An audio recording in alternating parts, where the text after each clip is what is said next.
sebenar-benar dakwah mengajak orang. Yang mengajak dari jalan-jalan, dari kebun-kebun, dari korporat, dari office. Assalamualaikum Tuhan, Waalaikumsalam. Mari kita ke masjid. Saya ajak saya. Saya memang nak masuk neraka. Orang kasar dengan dia, dia senyum juga. Assalamualaikum Tuan Haji. Waalaikumsalam. Mari kita ke surau Tuan Haji. Awak nak ajak saya ke surau? Awak belum lahir, saya dah haji tau. Tapi mereka terus. Inilah sebenar-benar dakwah. Maka jangan sebut mereka tabligh. Sebab mereka tak ada menyebut diri tabligh.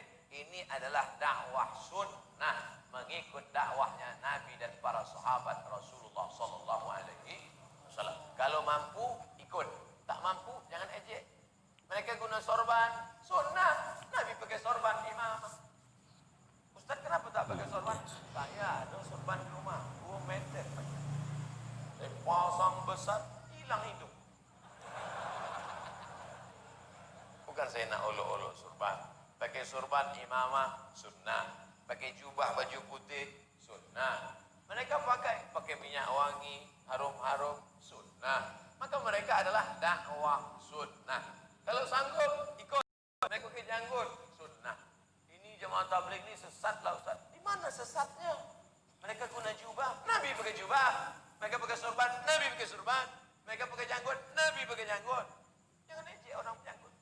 Saya tengok awak berjanggut ni macam kambing lah. Awak kata saya kambing? Ya. Awak tak berjanggut, anjing kata dia.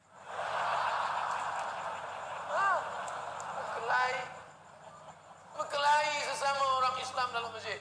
Yang gelak siapa? Yang tak sembahyang. Kenapa mereka berkelahi dalam masjid? Gara-gara bulu. Elok kita tak ke masjid kata dia. Oleh sebab itu mesti kita jaga. Bila sanggup ikut, ikut. Bila tak sanggup, jangan ejek. Diam, lebih baik. Ini sudahlah tak sanggup mengejek pula. Na'udzubillah. Dalam ceramah Ustaz Abdul Somad sebentar tadi disebut bukan mazhab, iaitu bertaklid pada satu daripada mazhab 4 ilmu fiqh. Kebelakangan ini ada penceramah melalui dalam tulisan buku oleh ustaz-ustaz yang tertentu menyatakan tak perlu bertaklid kepada mazhab, tapi terus saja pada Al-Quran dan hadis. Bahwa kata mereka menyamakan kepada mereka yang bertaklid kepada mazhab disamakan seperti Saint manusia suci, holy man dari Nasrani, seperti Saint Paul, kemudian Luke, John, Peter, hafaz juga dia, dan lain-lain. Saya dhaif, lemah ilmu, bahasa Arab kurang-kurang, hadis banyak tak hafaz, maka saya ikut Quran, ikut hadis, tapi mengikut pemahaman ulama. Dalilnya, fas'alu ahla zikri, tanya orang yang tahu bila engkau tak tahu. Kereta rosak, bawa tempat orang betulkan kereta. Ekon rosak, bawa betulkan pada orang yang paham ekon. Agama dia rosak, dia nak betulkan sendiri. Iya kawak hafaz hadis. Imam Syafi'i hafaz Quran 30 juzuk, hafaz hadis, paham usul fiqh. Maka kita mengikut ulama kerana Nabi menyuruh, Allah menyuruh. Fas'alu ahla zikri, tanya ulama bila engkau tak faham, bila tak tahu. Kita ikut ulama kerana Nabi menyuruh. Al-ulama warasatul anbiya. Jadi sebenarnya orang-orang yang berkata tak usah ikut imam mazhab, terus saja ke Quran dan sunnah, sebenarnya mereka ikut mazhab juga. Cuma dia malu-malu je.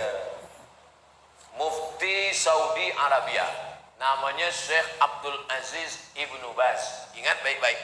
Mufti Saudi Arabia, namanya Syekh Abdul Aziz Ibnu Baz, atau popular dengan nama Bin Baz. Apa kata Bin Baz dalam majmu' fatwanya? Saya bermazhab Hambali. Bin Baz bermazhab Hambali. Jadi bila ada orang hari ini berkata, saya terus saja ke Quran dan sunnah. Oh, awak imam mazhab kelima.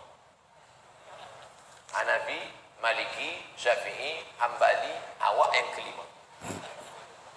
Bila saya dalam tazkirah mengatakan, saya tak ikut imam-imam mazhab, saya terus saja ke Quran dan Sunnah. Saya baca Quran, saya baca Sunnah, saya keluarkan hukum. Maka saya sedang membuat mazhab kelima, mazhab Somadi. Na'udzubillah. Apakah Ustaz Abdul Somad ahli kitab dulu di zaman Nabi Isa itu ada persamaan dengan akidah ajaran Nasrani yang sekarang ini? Ahli kitab itu dulu sebelum datang Nabi Muhammad sallallahu alaihi wasallam. Selepas datang Nabi Muhammad, mereka masuk Islam. Ka'bul Ahbar. Siapa lagi? Abdullah bin Salam. Siapa lagi? Maria Al-Qibtiyah. Siapa lagi? Sofiyah binti Huyai bin Akhtab. Maka mereka semuanya masuk Islam kerana dalam kitab sucinya dikatakan, ya'ti min ba'dismuhu Ahmad, akan datang Nabi sesudah aku, dia bernama Ahmad. Yang menyebut itu adalah Nabi Isa alaihissalam. Maka manakala datang Nabi itu, mereka pun menengok, inilah dia. Abu Talib membawa Muhammad sallallahu alaihi wasallam. Kecil lagi, belum jadi Nabi. Nak berniaga ke negeri Syam. Tapi kerana panas terik, maka anak kecil tadi di bawah bernaung di samping atap tempel dia. Lepas itu keluarlah Bahira dari dalam. Bahira menengok budak kecil, dia tanya, ya rajul, lelaki, man hadha, siapa budak kecil ini? Kata Abu Talib, ibni, ini anak saya. Ini anak saya. Kata Bahira, kalau memang betul kitab yang aku baca, anak ni bukan anak engkau, sebab ayah dia dah mati manakala dia dalam perut ibunya.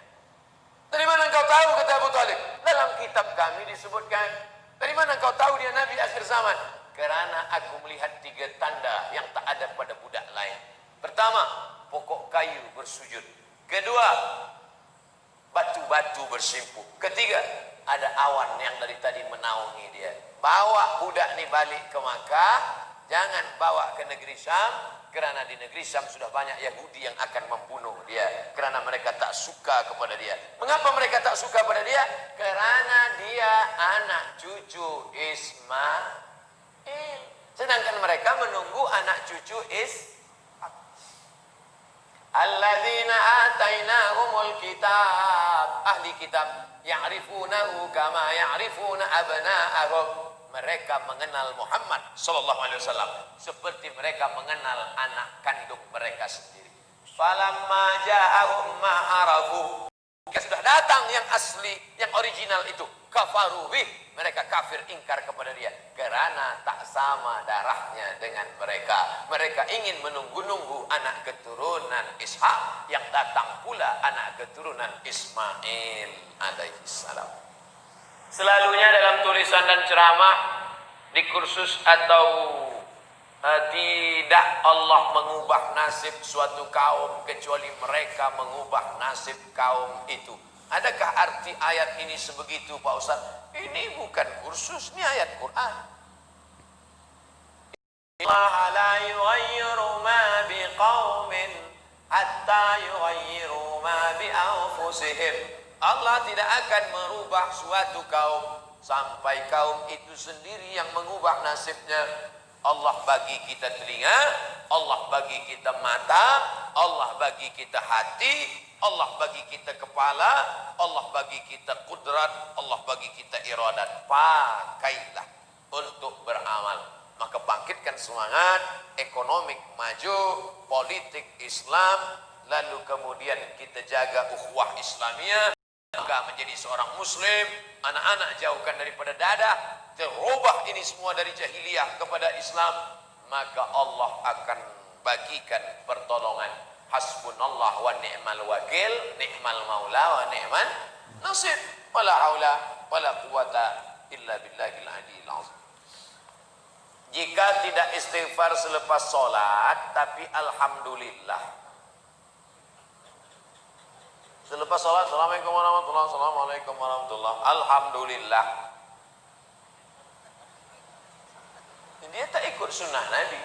Nabi SAW, astagfirullah. Tapi apakah perbuatan dia mengatakan alhamdulillah itu haram? Tidak. Ini bukan masalah halal haram. Kaji kita malam ini bukan masalah halal haram, tapi mengikuti sunnah perbuatan Nabi Muhammad sallallahu alaihi wasallam. Lepas salat, assalamualaikum warahmatullah, alhamdulillah tidak, subhanallah tidak, istighfar pun tidak. Assalamualaikum warahmatullahi wabarakatuh. Halo? Tak masalah, sebab salat dah selesai.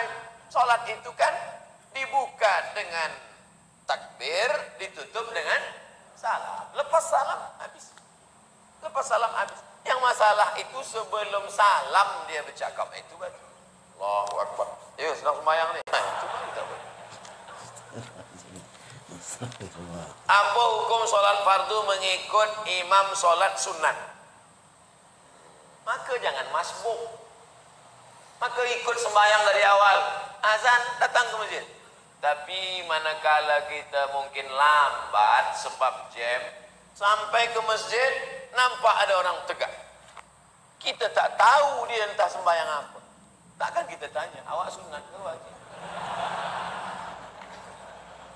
Dia sedang sembahyang, maka kita bagi tahu dia. Cara bagi tahu dia, tepuk bahu dia. Itu maknanya saya nak ikut awak. I follow you lah.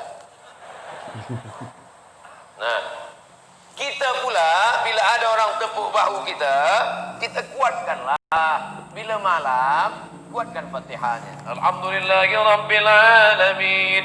Bila zuhur, kuatkan takbirnya. Allahu Akbar. Sami Allahu liman hamidah. Walaupun kita tak semazhab dengan dia. Yang pula bila ada orang tepuk, kita cakap. Lepas salam warahmatullah, assalamualaikum warahmatullah. Awak tak tahu